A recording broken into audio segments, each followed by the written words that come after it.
Hello guys, good evening and welcome to our channel philosophical study. सबसे पहले आप सभी को बहुत बहुत थैंक यू हमारे साथ जुड़ने के लिए।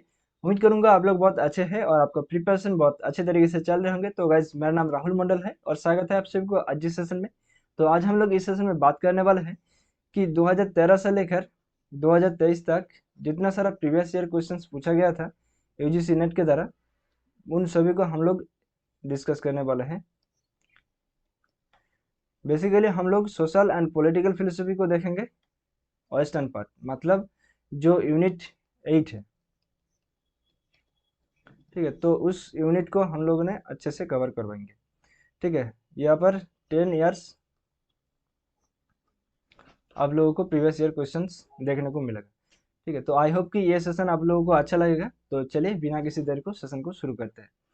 ओके, और जिन लोगों ने इस चैनल पर नया है तो उन लोगों के लिए यही बात बोलूँगा कि आप लोग चैनल को सब्सक्राइब कर लीजिए और उसके साथ जो बेल आइकन बना है उसको प्रेस करके ऑल नोटिफिकेशन को ऑन कर लीजिए, ताकि जब भी मैं कोई भी वीडियो अपलोड करूँगा आपको सबसे पहले नोटिफिकेशन मिल जाएगा और आपका प्रिपरेशन बहुत अच्छे तरीके से चलते रहेगा। ओके, तो चलिए, और उसके साथ साथ ये हमारा हर वीक मॉक टेस्ट चल रहा है 2.0। तो अगर आप इंटरेस्टेड है तो आप इस कोर्स में हिस्सा ले सकते हो। ठीक है, तो देखो अभी जो दिसंबर का जो सेशन है वो लगभग 130 दिन है। ठीक है, तो अगर आप चाहते हो कि इस 130 दिन को अच्छे से परफॉर्म करें और आपका नेट जेआरएफ क्लियर हो जाए तो आप इस कोर्स में हिस्सा ले सकते हो।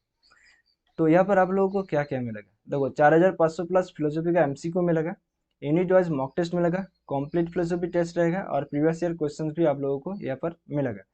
और उसके साथ साथ ठीक है, पीएचडी का जो एंट्रेंस टेस्ट होते हैं, ठीक है, बहुत सारे यूनिवर्सिटीज में एंट्रेंस टेस्ट होते हैं, उसका भी जो क्वेश्चन है वो आप लोगों को यहाँ पर प्रैक्टिस करवाए जाते हैं।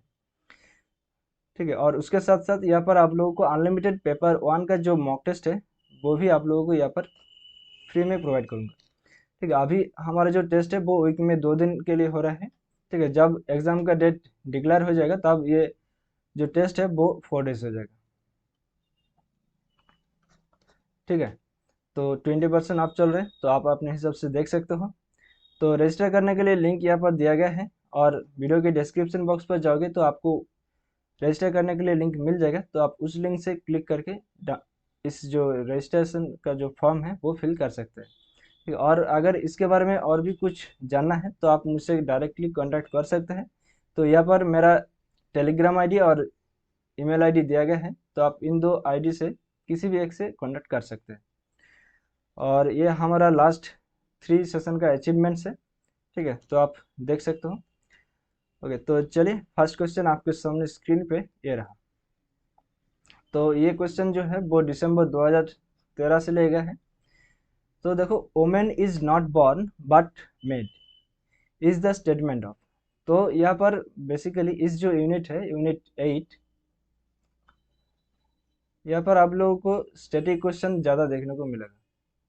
ठीक है, तो यह से कोई, ठीक है, इंटेलेक्चुअल क्वेश्चंस पूछा नहीं जाएगा, सिर्फ जो इतना सारा स्टैटिक क्वेश्चन होते हैं उसी के बारे में यहाँ पर पूछा जाएगा। तो देखो, women is not born but made is the statement of, मतलब नारी पैदा नहीं होता है बल्कि बना दी जाती है।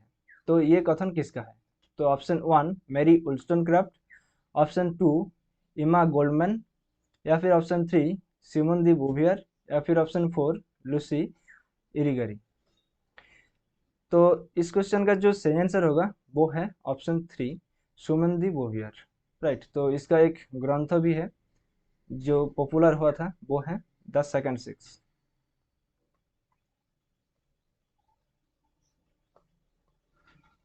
ठीक है, तो ये भी आप लोगों ने अपने दिमाग पर बिठा लीजिए। ओके, तो चलिए देख लेते हैं। यस, तो ऑप्शन 3 ये हमारा करेक्ट आंसर है। राइट, तो अब नेक्स्ट क्वेश्चन पे आते हैं। Which of the following holds that the political powers are the highest court of appeal in the matters of morality? ठीक है, तो ये भी एक स्टैटिक क्वेश्चन ही है और ये क्वेश्चन 2014 से लिया गया है, दिसंबर जो सेशन हुआ था, ठीक है, वहाँ पर। तो देखो निम्नलिखित में से कौन सा ये मानता है कि नैतिकता में के मामले में राजनीतिक शक्तियाँ अपील की सर्वोच्च अदालत है। तो option 1 Spencer, option 2 mill, option 3 can't या फिर ऑप्शन 4 हॉब्स। तो फ्रेंड्स ये भी एक स्टडी क्वेश्चन ही है, तो आप लोगों को एज इट इज याद में रखना होगा, और इस क्वेश्चन का जो सही आंसर होगा वो है ऑप्शन 4 हॉब्स। ठीक है, तो चलिए एक बार देख लेते हैं। यस, तो ऑप्शन 4 हॉब्स। तो हॉब्स का जो सिलेबस है आप लोगों को देखने को मिलेगा सोशल कॉन्ट्रैक्ट थ्योरी।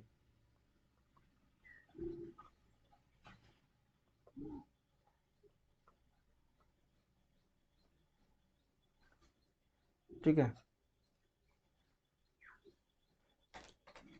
तो आप लोग कमेंट सेक्शन पर ये बताओ कि हॉब्स का एक ग्रंथ का नाम। ठीक है, हॉब्स के बहुत सारे ग्रंथ है, लेकिन आप लोग एक एक ग्रंथ कमेंट सेक्शन पर कमेंट करके जाइए। ठीक है, ओके, तो अब नेक्स्ट क्वेश्चन पे आते हैं। तो ये भी दिसंबर 2014 से क्वेश्चन लिया गया है। तो देखो, the population slogan of Carol Hanisch, the personal is political, right? The personal is political is often understood to be synonymous with। तो कैरल हेनिक्स का जनसंख्या नारा की व्यक्तिगत राजनीतिक है।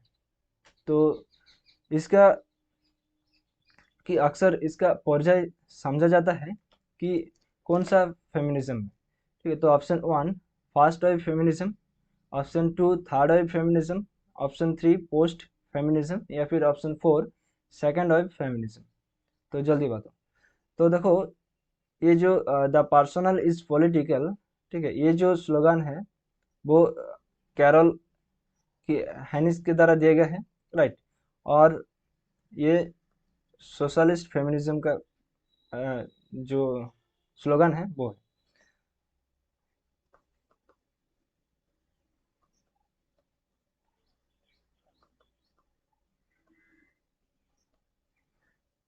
ठीक है, तो ये भी आप लोगों ने अपने दिमाग पर बिठा लीजिए।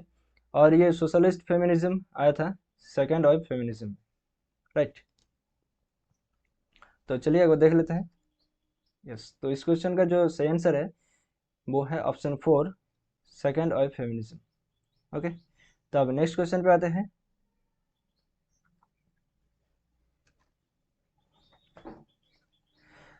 Which one of the following statement is true with reference to ecofeminism? ठीक है, तो ये परिस्थितिक नारीवाद के संदर्भ में निम्नलिखित में से कौन सा कथन सही है। ओके, तो चलिए देखते हैं कि it identifies culture with female and nature with male and questions the dominance of the female. मतलब ये संस्कृति को स्त्री से और प्रकृति को पुरुष से पहचानता है और स्त्री के प्रभुत्व पर सवाल उठाता है। क्या ये इको फेमिनिज्म के अंदर सही है? नहीं, ये तो सही नहीं है, राइट। ये क्या आ रहा है? अब देखो statement 2 it identifies culture with male and nature with female and question the dominance of male. मतलब ये संस्कृति को पुरुष से और प्रकृति को स्त्री से पहचानता है और पुरुष के प्रभुत्व पर सवाल उठाता है। यस, तो देखो इको फेमिनिज्म, राइट, फेमिनिज्म का जो अर्थ है वो यही है कि वो जो मेल सेंट्रिक जो वहाँ पर था, ठीक है, उसके ऊपर वो लोग क्वेश्चन उठाते थे, राइट। यहाँ पर ना कि फीमेल, राइट, फीमेल तो नहीं होगा, ये मेल के ऊपर ही क्वेश्चन उठाते थे, राइट। तो ऑप्शन 2 ये है करेक्ट, राइट। तो अब बाकी जो दो ऑप्शन है उसको भी एक बार देख लेते हैं। तो it identifies culture with male and nature with female and question to the dominance of female. मतलब यहाँ पर ये बोल रहा है कि ये संस्कृति को पुरुष से और प्रकृति को स्त्री से पहचानता है और स्त्री के प्रभुत्व पर सवाल उठाते हैं, राइट। तो यहाँ पर स्त्री के प्रभुत्व के ऊपर नहीं सवाल उठाते। तो it identifies culture with female and nature with male and the question, देखो यहाँ पर पहले ही गलत लिखा है, राइट। तो कल्चर के साथ फीमेल को और मेल को यहाँ पर बोला है नेचर के साथ, राइट। ये तो नहीं है, राइट। तो इसके वजह से ये भी ऑप्शन गलत है, राइट। तो ऑप्शन 2 जो है वो है हमारा करेक्ट आंसर, राइट। तो चलिए एक बार देख लेते हैं। यस, तो ऑप्शन 2 ये हमारा करेक्ट आंसर है, राइट। तो अब नेक्स्ट क्वेश्चन पे आते हैं। तो ये नवंबर 2017 से ये क्वेश्चन पूछा गया है, ठीक है। तो हम लोगों ने जो 2014 में एक क्वेश्चन किया था उससे ये क्वेश्चन ले गए हैं। देखो, which one of the following feminist activist gave the slogan the personal is political। तो हम लोगों ने अभी अभी एक पिछले क्वेश्चन में ही किया था, राइट। तो इस क्वेश्चन का जो सही आंसर होगा वो है कैरल हैरिस या फिर हैनिस, राइट। तो ऑप्शन 1 यह है हमारा करेक्ट आंसर। ओके, तो अब नेक्स्ट क्वेश्चन पे आते हैं। तो क्वेश्चन नंबर 6 ये 2018 से क्वेश्चन ले गए हैं दिसंबर वाले सेशन में, ठीक है। तो यहाँ पर असर्शन और रीजनिंग वाला क्वेश्चन पूछा गया है, तो ये फेमिनिज्म से ही क्वेश्चन है, राइट। तो असर्शन में क्या है कि men and women are equal, ये तो बिल्कुल ठीक है।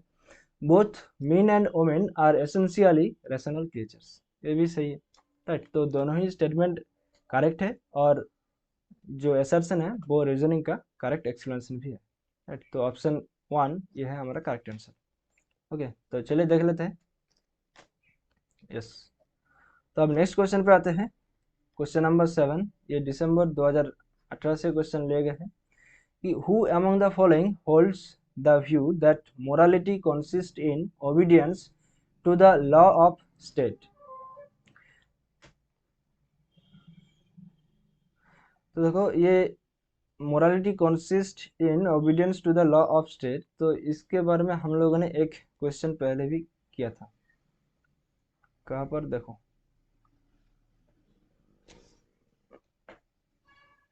देखो यहाँ पर क्वेश्चन नंबर 2 पर हम लोगों ने किया था, राइट। देखो, मैटर्स ऑफ मोरालिटी और हाईएस्ट कोर्ट के बारे में यहाँ पर बात हो रहा था, राइट। अब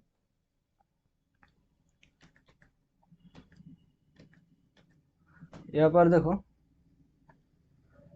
मोरालिटी के बारे में बात कर रहे हैं और लॉ ऑफ स्टेट के बारे में बात कर रहे हैं, राइट। तो ये किसके साथ आ जाएगा? ये भी हॉब्स के साथ आ जाएगा, राइट। तो ये भी एक स्टडी क्वेश्चन है, तो आप लोग एज इट इज याद में रखो कि नैतिकता राज्यों के कानून का पालन करने में निहित है। ओके, तो चलिए एक बार देख लेते हैं। यस, तो ऑप्शन 3 ये हमारा करेक्ट आंसर, राइट। तो अब नेक्स्ट क्वेश्चन पे आते हैं। तो ये क्वेश्चन दिसंबर 2018 से लिया गया है। ओके, तो who among the following philosopher holds that there could be no single unchanging set of perennial and ultimate human right as the human culture changes constantly। मतलब निम्नलिखित में से किस दार्शनिक का मानना है कि मानव प्रकृति लगातार बदलती रहती है, इसीलिए शाश्वत और अंतिम मानव अधिकार का कोई एक अपरिवर्तनीय सेट नहीं हो सकता है। तो ये किसका मत है? Option 1 Locke, option 2 Hobbes, option 3 Rousseau या फिर ऑप्शन 4 ह्यूम। तो देखो, ये जो क्वेश्चन है वो सोशल कॉन्ट्रैक्ट थ्योरी के साथ पाया जाता है, ठीक है। और उसके साथ रिलेटेड जो है वो है लॉक, हॉब्स और रूसो, राइट। तो इन तीनों में से जो है वो इस स्टेटमेंट को कहा है, राइट। तो ह्यूम यहाँ पर नहीं है। तो देखो, there could be no single unchanging set of perennial and ultimate human right as the human nature changes constantly। तो ये जो स्टेटमेंट है वो कहा है ऑप्शन 3 रूसो ने। ओके, तो चलिए एक बार देख लेते हैं। यस, तो Rousseau is the correct answer. तो अब नेक्स्ट क्वेश्चन पे आते हैं। ओके, तो यहाँ पर देखो, फिर से रूसो के साथ ही एक क्वेश्चन पूछा गया है। Return to nature can not be accomplished, right. तो ये 2019 का क्वेश्चन है, जून का सेशन में। According to Rousseau return to nature can not be accomplished, ठीक है। तो यहाँ पर कैन नॉट लिखा है, ध्यान से। तो रूसो के अनुसार प्रकृति और वापसी संभव नहीं है। ओके, तो देखो option 1 by creation of natural social condition, मतलब प्राकृतिक सामाजिक स्थिति के निर्माण द्वारा, या फिर option 2 by natural method of education, मतलब शिक्षा की प्राकृतिक विधि से, या फिर option 3 by when freedom becomes equivalent to obedience to self imposed law, मतलब कब तक स्वतंत्रता संघ द्वारा थोपे गए प्रेम के प्रति आजाकारिकता के बराबर को जाती है, या फिर option 4 by freedom of individual unrestricted by the general will, मतलब सामान्य इच्छा द्वारा प्रतिबंधित होने पर व्यक्ति की स्वतंत्रता द्वारा। तो देखो यहाँ पर कैन नॉट बी अकम्प्लिश्ड लिखा है, राइट, तो वो यही है कि by freedom of individual when restricted by general will, ठीक है। तो जब ये जनरल विल के द्वारा रेस्ट्रिक्टेड किया जाएगा, ठीक है, तब ये इंडिविजुअल का फ्रीडम ये अकम्प्लिश्ड नहीं हो सकता है अकॉर्डिंग टू रूसो, राइट। तो रिटर्न टू नेचर। ओके, तो चलिए एक बार देख लेते हैं कि ऑप्शन 4 ये सही है कि नहीं। यस, तो ऑप्शन 4 ये है हमारा करेक्ट आंसर। ओके, तो अब नेक्स्ट क्वेश्चन पे आते हैं। क्वेश्चन नंबर 10, ये भी जून 2019 के साथ ये क्वेश्चन पूछा गया है कि which one of the following ideas of Hegel influenced Karl Marx, ठीक है। तो ये कार्ल मार्क्स के साथ ये क्वेश्चन पूछा गया है। तो हेगल के निम्नलिखित में से किस विचार ने कार्ल मार्क्स को प्रभावित किया है। तो ऑप्शन 1 ट्रेड, एलिनेशन, ठीक है। तो ये बहुत ही सिंपल सा क्वेश्चन है, ठीक है। तो इस क्वेश्चन का जो सही आंसर है वो है ऑप्शन 3, हेगल का जो डायलेक्टिक है वो, राइट। तो हेगल के डायलेक्ट से ये प्रभावित होकर ये कार्ल मार्क्स उसका जो आइडियाज है, राइट, वो आया था। तो चलिए वो देख लेते हैं। ऑप्शन 3 डायलेक्टिक ये हमारा करेक्ट आंसर। ओके, तो अब नेक्स्ट क्वेश्चन पे आते हैं। तो ये दिसंबर 2019 से क्वेश्चन पूछा गया है कि the state withers away in the end, who among the following advocates this. तो ये कथन किसने कहा है कि राज्य अंततः समाप्त हो जाते हैं, राइट, राज्य अंततः समाप्त हो जाते हैं। तो ये किसका कथन है। तो option A Isaiah Berlin, option 2 Bernard Williams, option C Rawls, या फिर मार्क्स। तो फ्रेंड्स ये जो स्टेटमेंट है वो पाए जाते हैं कार्ल मार्क्स के साथ, ठीक है। तो ये भी एक स्टैटिक क्वेश्चन ही है, तो आप लोग एज इट इज याद में रखो कि the state withers away in the end, ठीक है, ये कार्ल मार्क्स के साथ मैच करता है। ओके, तो चलिए वो देख लेते हैं। यस, तो option D Karl Marx is the correct answer. Okay, तो अब नेक्स्ट क्वेश्चन पे आते हैं। ये दिसंबर 2019 से क्वेश्चन पूछा गया है। ओके, तो which of the following is not true of Will Kymlicka's views regarding multiculturalism, ठीक है। तो मल्टीकल्चरलिज्म के अकॉर्डिंग यहाँ पर कौन सा ट्रू नहीं है, ठीक है, यहाँ पर नॉट लिखा है, ध्यान से।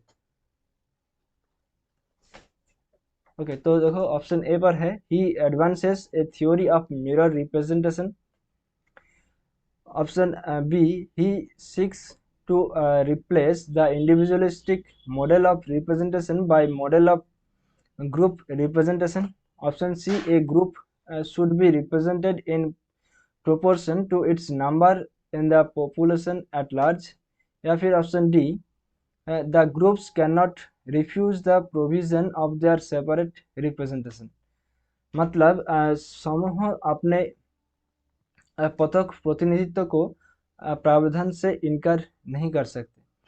तो देखो यहाँ पर नॉट ट्रू लिखा है, मतलब कौन सा सत्य नहीं है। तो जो ऑप्शन डी है, देखो the groups can not refuse the provision of their separate representation, ठीक है, तो ये सत्य नहीं है, राइट।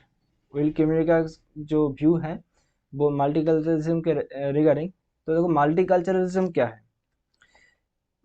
तो मल्टीमीडिया तो आप लोग समझते हो, राइट। तो एक साथ बहुत सारे आप लोगों को देखने को मिल जाते हैं, ठीक उसी तरह जो मल्टीकल्चरलिज्म है वो यही कहते हैं कि एक साथ बहुत सारे कल्चर जब मिलते हैं तो वो मल्टीकल्चरलिज्म कहलाता है, राइट। तो हमारा जो इंडिया है वो एक मल्टीकल्चरलिज्म है, राइट। ये सबसे बेस्ट एग्जाम्पल है। ओके, तो अब नेक्स्ट क्वेश्चन पे आते हैं। Question number 13। तो which one of the following holds the view that the civil law is the supreme court of appeal in all cases of right and wrong? देखो, ये भी आप लोगों को अगर ध्यान से देखोगे तो आप लोगों को थोड़ा सा मैचिंग हो रहा है, राइट। तो देखो यहाँ पर कोर्ट के बारे में बात हो रहा है, right. Supreme court, civil law, right. वो किसके साथ जाते हैं? वो जाते हैं हॉब्स के साथ। ओके, तो ये भी एक स्टैटिक क्वेश्चन है, तो आप लोग अपने कॉपी पर लिख लीजिए कि the civil law is the supreme court of appeal in all cases of right and wrong. ठीक है, तो ये हॉब्स के साथ जाते हैं। ओके, तो ऑप्शन बी ये हमारा करेक्ट आंसर है। अब नेक्स्ट क्वेश्चन पे आते हैं। क्वेश्चन नंबर 14, ये भी दिसंबर 2019 से ये क्वेश्चन पूछा गया है कि who among the following can be said to have discovered a method of making procedural justice an instrument of meeting the requirement of substantive justice? ठीक है, तो यहाँ पर जस्टिस के बारे में बात किया गया है। ठीक है, तो ये भी एक स्टैटिक क्वेश्चन है। ठीक है, तो ये किसने कहा है कि निम्नलिखित में से किसके बारे में कहा जा सकता है कि उसने प्रतिक्रियात्मक न्याय को वास्तविक न्याय की आवश्यकता को पूरा करने का एक साधन बनाने की विधि की खोज की थी? Option A Bernard Williams, option B John Rawls, या फिर ऑप्शन सी रॉबर्ट नॉजिक, या फिर ऑप्शन डी डॉर्किन। तो देखो, यहाँ पर जो जस्टिस के बारे में बात हो रहा है कि प्रोसीडियल जस्टिस और सब्सटेंसिव जस्टिस, राइट। तो ये दो जस्टिस कहाँ पर पाया जाता है? वो पाया जाता है जॉन रॉल्स के साथ। ओके, तो जॉन रॉल्स ये हमारा करेक्ट आंसर है। ठीक है, तो ये भी एक स्टैटिक क्वेश्चन ही था। अब नेक्स्ट क्वेश्चन पे आते हैं। तो ये ईसाई बार्लिन्स के बारे में पूछा गया है, लिबर्टी के बारे में। ठीक है, तो ईसाई Berlin associated the idea of negative liberty chiefly with which of the following? तो ईसाई बार्लिन ने नकारात्मक स्वतंत्रता के विचार को मुख्य रूप से निम्नलिखित में से किससे जोड़ा है?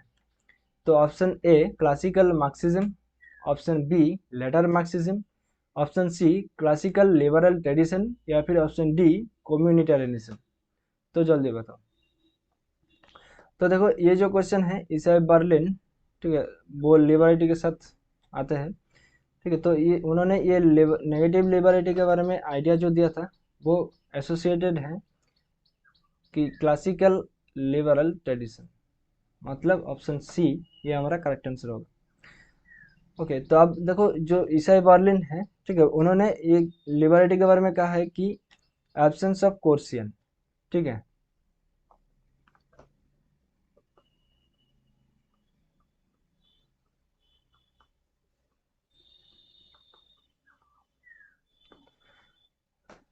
और हॉब्स ने लिबर्टी के बारे में कहा है कि साइलेंस ऑफ लॉज।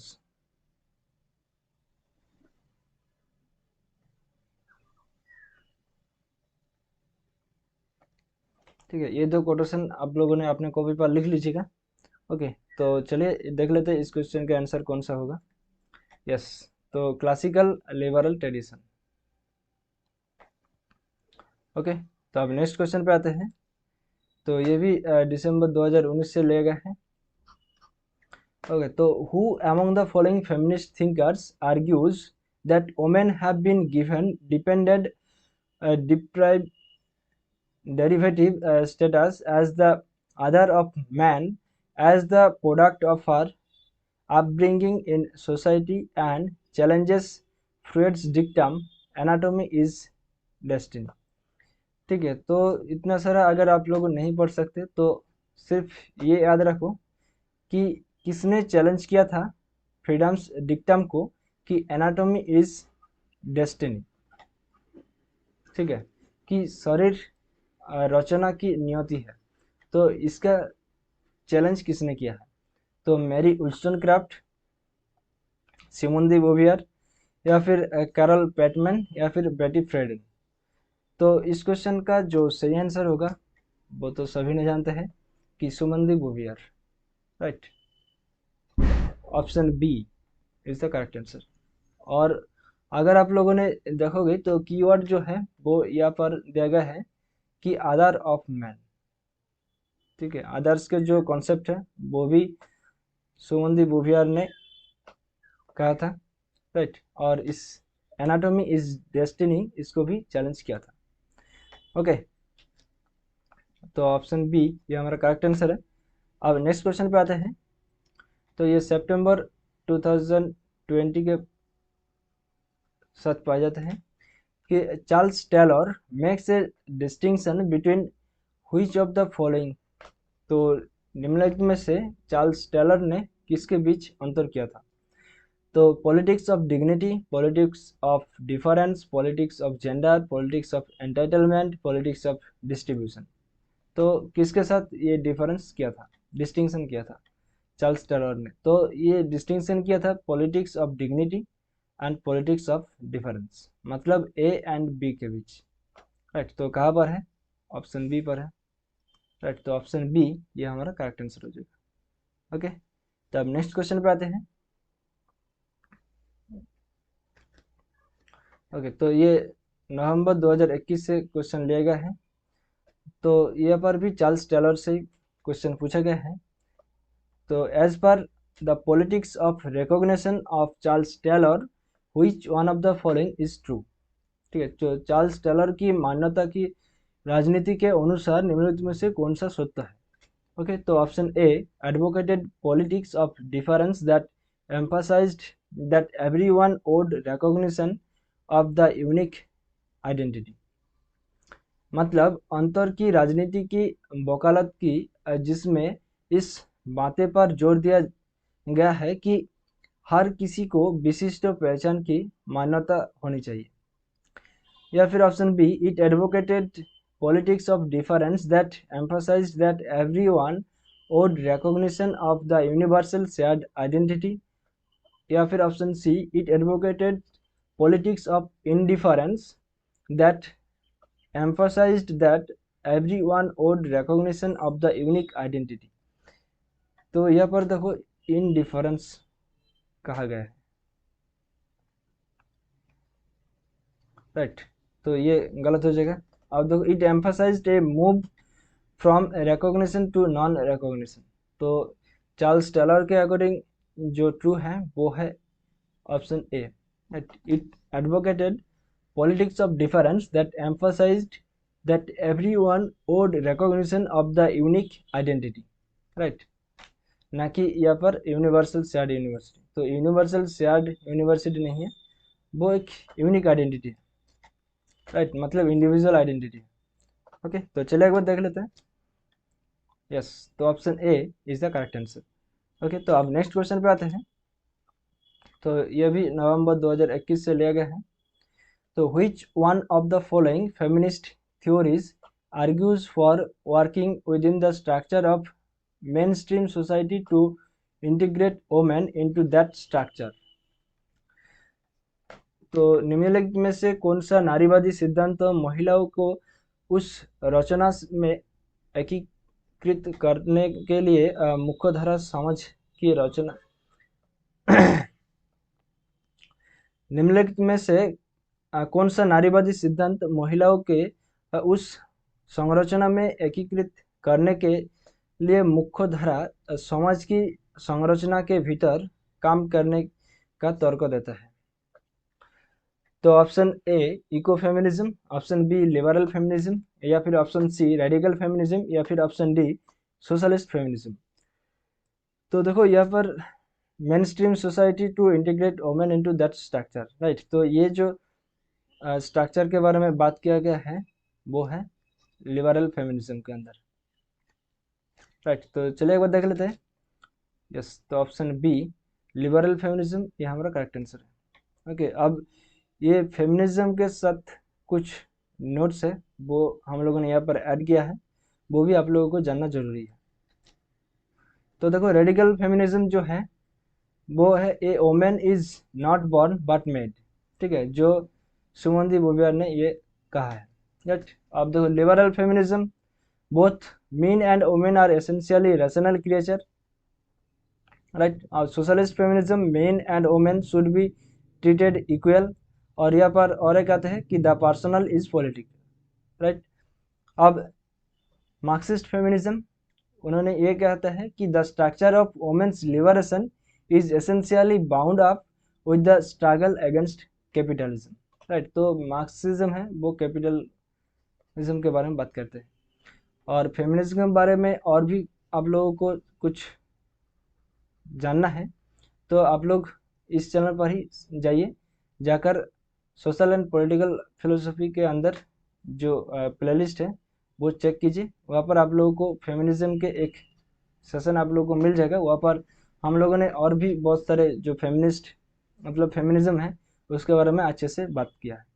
ठीक है, आप जाकर उस सेशन को भी देख सकते हो। ओके, तो नेक्स्ट क्वेश्चन पे आते हैं। ये 2022 से क्वेश्चन पूछा गया है कि which one of the following holds the view that civil law is the supreme court of appeal in all cases of right and wrong। ठीक है, तो ये प्रीवियस ईयर क्वेश्चन से ही पूछा गया है। राइट। तो हम लोगों ने पिछले क्वेश्चन में किया था। राइट। वह से ये क्वेश्चन 2022 में डिट्टो उठा दिया गया है। तो इस क्वेश्चन का जो आंसर होगा वो है ऑप्शन डी, हॉब्स। राइट। तो हम लोगों ने पिछले क्वेश्चन में ही किया था। अब नेक्स्ट क्वेश्चन पे देखो, अक्टूबर 2022 से ये क्वेश्चन लिया गया है। ठीक है, तो ये मैच द लिस्ट पूछा गया है। ठीक है, तो ये हॉब्स, अमर्त्य सेन, हेगेल और सिमोन दी बोवियर। राइट। और लिस्ट 2 में है absolute idealism, the second sex, social contract और द आइडिया ऑफ जस्टिस। तो देखो यहाँ पर सोशल कॉन्ट्रैक्ट के बारे में किसने बात किया है, वो है हॉब्स। तो एक को 3 से मैच कर दो। तो देखो कहाँ पर है, वो है ऑप्शन 3 पर है। राइट। तो ऑप्शन 3 ये हमारा करेक्ट आंसर हो जाएगा। राइट। और देखो Amartya Sen, the idea of justice हो जाएगा। राइट। हेगेल, ये तो एब्सोल्यूट आइडियलिज्म हो जाएगा। और Simone de Beauvoir, the second sex. Right. तो चलिए वो देख लेते हैं। यस, तो ऑप्शन 3 ये हमारा करेक्ट आंसर है। तो अब नेक्स्ट क्वेश्चन पे आते हैं। तो ये दिसंबर 2022 से क्वेश्चन पूछा गया है। ओके, तो ये liberal feminism, radical feminism, socialist feminism, Marxist feminism और यहाँ पर दिया गया है किसने किसका प्रचार किया था। राइट। तो Charles Fourier, Mary Wollstonecraft, Friedrich Engels और सुलामित फायरस्टोन। ओके, तो देखो लिबरल फेमिनिज्म, इसके बारे में बात किया है मैरी उल्सनक्राफ्ट। राइट। और रेडिकल फेमिनिज्म, इसके बारे में बात किया है ये फायरस्टोन। ओके, अब सोशलिस्ट फेमिनिज्म, इसके बारे में बात किया है चार्ल्स फूरियर। और मार्क्सिस्ट फेमिनिज्म, वो तो एंजल्स हो जाएगा। राइट। तो चलिए वो देख लेते हैं। यस, तो ऑप्शन 1 ये हमारा करेक्ट आंसर है। राइट। तो आज इस सेशन का लास्ट क्वेश्चन है और ये क्वेश्चन लिया गया है इस बार जो पेपर में पूछा गया था। राइट। तो जून 2023 का सेशन है। तो Nozick advocates the theory of justice as. ठीक है, तो ये बहुत ही सिंपल सा क्वेश्चन है और अगर आप लोगों ने सिलेबस को देखा है तो आप लोगों को ये क्वेश्चन डेफिनेटली आना चाहिए। तो देखो, Nozick advocates the theory of justice as entitlement. Right. तो आप लोग कमेंट सेक्शन पर ये भी बता दीजिए कि किसने the theory of justice as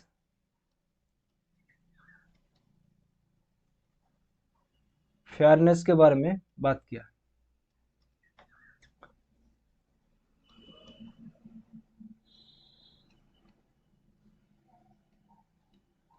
ठीक है, कमेंट सेक्शन पर जरूर बताइए। ओके, तो अगर आप लोगों ने अभी तक हमारा टेलीग्राम चैनल फिलोसॉफिकल स्टडी इसको ज्वाइन नहीं किया है तो इसको ज्वाइन कर लीजिए। ठीक है, वीडियो के डिस्क्रिप्शन बॉक्स पर जाओगे तो आप लोगों को लिंक मिल जाएगा। अगर वो लिंक काम नहीं कर रहा है तो आप लोग सिंपली सर्च कीजिए टेलीग्राम एक्स पर जाकर फिलोसॉफिकल स्टडी, तो आपको इस तरह से एक लोगो दिखाई देगा, तो इस लोगो पर क्लिक करके आप लोग ज्वाइन हो सकते हैं। तो यहाँ पर आप लोगों को क्या क्या मिलेगा, तो देखो यहाँ पर आप लोगों को प्रीवियस ईयर क्वेश्चन मिलेगा, पीडीएफ नोट्स मिलेगा, अपडेटेड नोटिफिकेशन मिलेगा, ई बुक्स मिलेगा, डेली क्विजेस होते हैं, और मॉक टेस्ट का लिंक भी यहाँ पर आप लोगों को मिलते रहता है जो कि फ्री है, और क्लासेस का लिंक या फिर भी आप लोगों को मिलते रहे, और अलर्ट मैसेज भी हम लोग यहाँ पर डालते हैं, राइट। और उसके साथ साथ ये हमारा ऑफिशियल फेसबुक पेज है फिलोसॉफिकल स्टडी, इसको भी लाइक फॉलो और शेयर कर दीजिए अपने दोस्तों के साथ। यहाँ पर आप लोगों को क्लासेस का लिंक, वीडियोस और अपडेटेड नोटिफिकेशन भी मिलते रहते हैं। तो आई होप कि ये सेशन आप लोगों को बहुत ही हेल्पफुल रहा होगा। अगर थोड़ा सा भी हेल्प हुआ है तो इस सेशन को लाइक जरूर कीजिए और अपने दोस्तों के साथ जरूर शेयर कीजिए। मिलते हैं अगले सेशन पर, तब तक के लिए हंसते रहे, मुस्कुराते रहे और चित्त को शांत रखकर अपनी प्रिपरेशन को आगे लेकर चले। Thank you, bye bye, take care, ध्यान रखिएगा दोस्तों। जय हिंद, बाय।